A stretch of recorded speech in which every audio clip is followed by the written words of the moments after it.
প্রতিদিন অন্তপক্ষে 2 ঘন্টা দলের পিছনে সময় দেন, বাকি সময় আপনার ব্যক্তিগত কাজ আপনি করেন, ব্যয় করেন। 2টা ঘন্টা দলকে দেন। এই যে পৌরসভার ওয়ার্ডগুলা আরও অবস্থা খারাপ, এগুলা প্রয়োজনে ভেঙে দেন।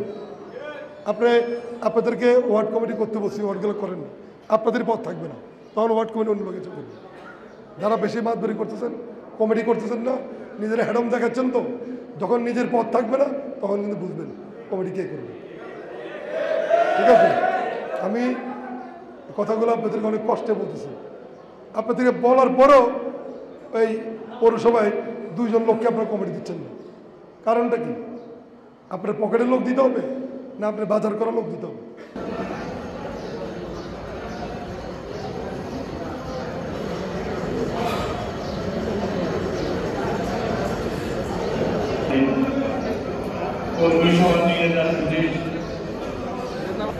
প্রধান অতিথি হিসেবে উপস্থিত আছেন ফেনী আসনের সাংগঠনিক সমন্বয়কারী আহ্বায়ক জনাব মুন্সি রফিকুল ইসলাম মজনু ভাই।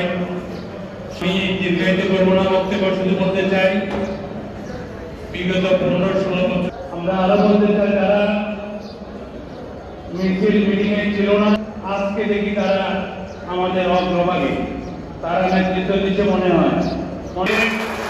আগামীতে যারা নির্যাতিত হয়েছেন, যুবলীগ ছাত্রলীগের দ্বারা নির্যাতিত হয়েছেন, তাদের যাতে সঠিক মূল্যায়ন প্রসারিতে ভূমিকা রাখতে চায়, তাদের ব্যাপারে সজাগ। ধন্যবাদ।